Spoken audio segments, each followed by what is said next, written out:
See, the federal deficit. Okay, first of all, the federal deficit is a huge topic and a huge problem. You can see here how the deficit has been increasing for the last 70 years. And you have probably heard that the amount of money that U.S. owes is pretty big. And it's true. By now it's around $16 trillion and it's expected to raise up to $22 trillion by 2016. However, you might not perceive that the deficit is affecting you, your daily life. But it does affect you, even if it's little by little.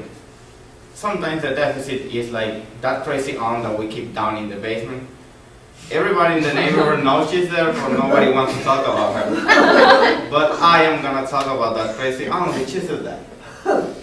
The debt, the government gets money from taxes and spends money in Social Security, defense, Medicare, Medicaid, unemployment, welfare, interest on the debt, and everything else, which is programs and help for the people. Now, when the government decides to attack the debt, two things are going to happen. The government is going to raise taxes and or cut spending. Both have consequences. Raising taxes might affect some people or not, because it depends on who the government decides to raise taxes to. It could be poor people, middle-income people, wealthy people, or the three of them. The same thing happens with cutting spending. It means that many programs will be gone. Like, for example, according to an article in 1997 by the Congress of U.S., could be reduce the number of Army Light Divisions, eliminate low-income home energy assistance, suspend funding for major construction of veterans medical facilities, and it goes on. Now, what is the debt?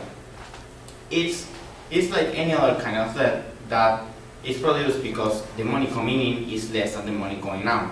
It's the amount by which the government's expenditure exceed its tax revenue. And that difference is made up by borrowing money, which according to George Aaron in 2011, the biggest foreign holder of the U.S. debt is China. And we all know that presidents, candidates for president, governors have different point of view when it comes to attack the debt, which is good. But in this case, there are not many right solutions. And I'm going to tell you the wrong solutions. Wrong solution number one, raise taxes for wealthy people. At first, the government is going to start paying the debt. But wealthy people own companies, which means that if the government starts paying too much money in taxes, they're going to have to fire people, which means less revenue for the government because unemployed people don't pay taxes. Now, wrong solution number two, cut spending to pay debt. The government is going to start paying the debt. But remember that the debt is always increasing. So this is not going to stop the problem. Wrong solution number three, use savings to pay the debt. Again, this is going to decrease a little bit more the debt. But what's going to happen with the rest of the debt? Wrong solution number four, borrow money to pay the debt. According to Robert Easton in 1987, if the government starts financing the debt by borrowing money, the public will realize that they will have to pay more taxes in the future. You don't borrow money to pay debt. You borrow money to create assets that are going to gradually pay the debt because the debt is gradually increasing. Now, if the government does any of these solutions, you're gonna be fine for the next 5 or 10 years stuff. But you're gonna be in a bubble. And we all know what happens to bubbles. Bubbles burst because that's what bubbles do. The last bubble burst in 2008.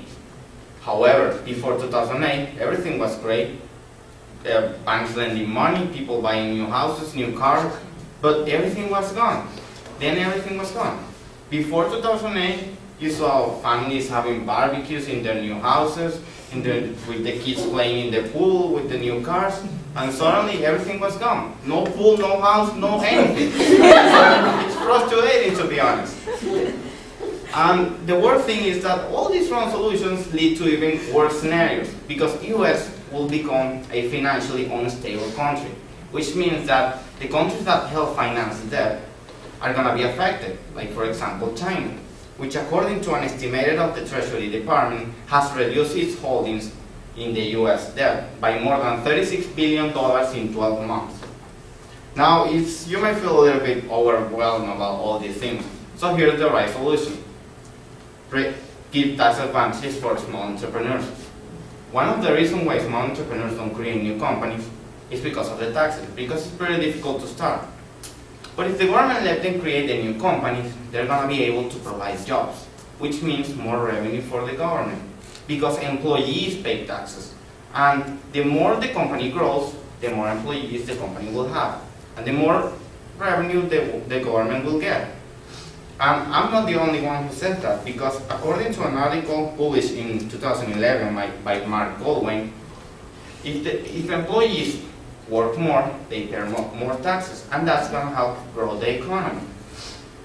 Now, the problem with this is that entrepreneurs need at least 5 years to create companies, which means that you're not going to see any changes for the next 5 or 10 years.